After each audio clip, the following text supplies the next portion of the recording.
Hey, yo, what's up, YouTube, man? It's your boy Ashton Jackson. And in today's video, man, I'm going to be talking about the Dallas Cowboys versus the Houston Texans, and they play on Monday night.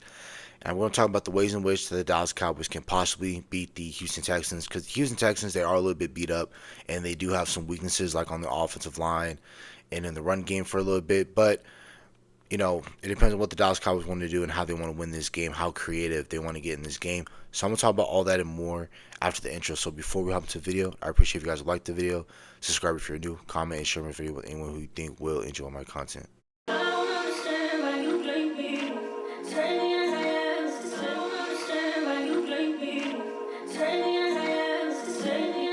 So for the injury report, 18 Dallas Cowboy members were on the injury report list. For the most part, everyone was really a full participation on it. I don't know why they listed Dak Prescott, but we know that he's going to be out for the year. He just had season-ending surgery on his hamstring on Wednesday. Wanye Thomas is going to play. Deron Bland is going to be out, of course. They were lying to us about that injury, saying it was going to be 5 to 6 weeks, and then it was more serious than what they tended it to be. And then Deron Bland is probably going to be out for the rest of the year. If he does play, if he is finally able to play, it's already over in my opinion the season. But it'll for sure. Let's say he's not ready till at least December 1st, and he isn't ready to go until that first uh, Cincinnati Bengals game on Monday night. I wouldn't even try playing Deron Bland. I'll just save him for next year and just go on it like that. But other than that, for the injury report for the Dallas Cowboys, it's around that time of the year where you're going to see 10 to 11 players every single week on the injury report, because we're getting to that type of year where, once you hit November, December, that, everyone's dealing with something, right? So with the Houston Texans, right, they're getting Nico Collins back. Of course, they didn't have Nico Collins. The last time they had him on their team healthy and playing was week 5, suffered his injury, and then he went on IR and he missed 4 straight games. So he's finally able to play. Will Anderson is not going to play. He's dealing with an ankle issue. Kamari Lassiter, the other corner opposite of Derek Stingley Jr., he's not going to participate in the game. He was dealing with a concussion. Derek Stingley Jr. limited in participation in practice, dealing with a hip. I have been hearing some rumblings that he's not going to play, but I think with the hip, depending on how bad it is, I think he might be a game time decision. But Laramie Tunsil, he went out in the game on Sunday night, but he was a full participation in practice. C.J. Stroud was on the injury report. He is practicing. Blake Fisher, their offensive tackle, didn't participate in practice due to a concussion, so he might not play. The ways in which I believe that the Dallas Cowboys can beat this football team is the number one reason. Normally I say, hey, we got to stop the run, but the Houston Texans are not much of an efficient running team. Yes, they can run the ball. I remember they did have some dominant rushing performances against teams like the Indianapolis Colts and some other teams throughout the season. They did have some dominant rushing performances, but I think that now with their offensive line being a little bit more banged up, I think it's gonna be tough for them to run the ball on us. And especially since we got Michael Parsons back, we got Chauncey Golston. I'm not saying we have a bunch of great players, but we have some decent players back on our team, right? So the number one way in which I believe that we can beat the Houston Texans team is that this is a team that utilizes off of play action. So this is a team, they play a lot of under center, they play a lot of 12 personnel. Sometimes they play some shotgun, like on some deeper distances, like they got to get on 3rd and long, 2nd and 13 because they just took a sack on 1st down.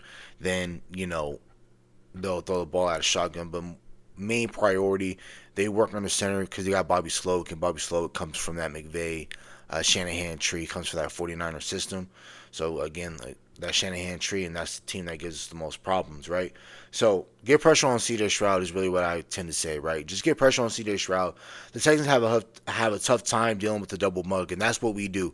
We just put 2 linebackers over the center's head, and then we have Osa lined up inside. We have Mozzie on the other end, and then we'll have Micah, and then we'll have Golston on the other side, or we'll have Carl Lawson. Or what we could do is we take Kendrick off the field, we'll put Overshown and Micah over the center, and then you can line up Lawson, Golston, Osa, and then Mozzie on the inside, and then create havoc like that. I think that's what we need to do on C.J. Stroud. That interior of the offensive line for the Houston Texans is poorest, and if we can get pressure on C.J. Stroud and make his life very tough. We're going to be fine, I believe, in today's matchup against the Houston Texans. And then again, second, don't let Nico Collins beat you over the head. There's so many times when they get their big plays, when they get their 20-plus yard gains, and they get their major explosives, because that's what the NFL, that's what you need, is explosives. You don't want Nico Collins to get that big play over the head. Again, we said that, hey, don't let Rashid Shaheed beat you over the head. What you do, let Rashid Shaheed beat you over the head. We said, hey, don't let Jameson Williams beat you because he has that elite speed. What does Jameson Williams do? Beat you on deep speed. So I preach and I say, hey, don't let Nico Collins beat you over the head. Dallas Cowboys will probably find a way to do it, but again, that's something that we have to look out for. But I believe if we do get pressure on CJ Stroud, they won't have enough time to get a big play off to Nico Collins. Same goes for Tank Dell. You have to be able to create some turnovers and try to get your offense on some short fields. Just because our offense isn't that good, and this is a really good team, they are stout against the pass. They got Jalen Petrie in the slot, really great player out of Baylor. I'm sure he's not going to play, but they're probably going to have Jeff Okudah play on that outside. I think that we can get Jeff Okudah if Jeff Okudah plays on that outside. You got Derek Stingley. I believe he might be a game time decision. I think he's going to play.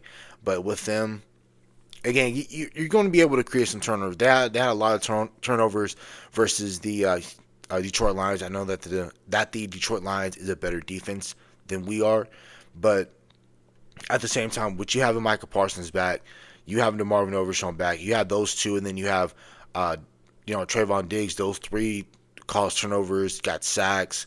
They did all types of things for you last week against the Philadelphia Eagles, right? So I think if the Dallas Cowboys have a similar defensive performance, but the Dallas Cowboys offense isn't as horrific as they were last week, I think this might be a pretty close game. And then also, don't let Joe Mixon get going. Again, like I said, I started out the video saying they're not a potent run team. Yes, they've had some really good rushing performances earlier in the year, but with injuries to the offensive line, they haven't been looking that great. So don't let Joe Mixon be the reason why they win this game. If they do, it is what it is, right? But you don't let Joe Mixon run the ball, and you try to gain some confidence. You don't want Mozzie Smith to have destroyed confidence, possibly going into a third new defensive coordinator, third new defensive line, and just a third new defensive run scheme. So obviously you got to get that going. Offensively, get creative, man. Like, I'm tired of seeing the slants, hitches, the curls. I'm tired of seeing that. Let's get some bunch formation.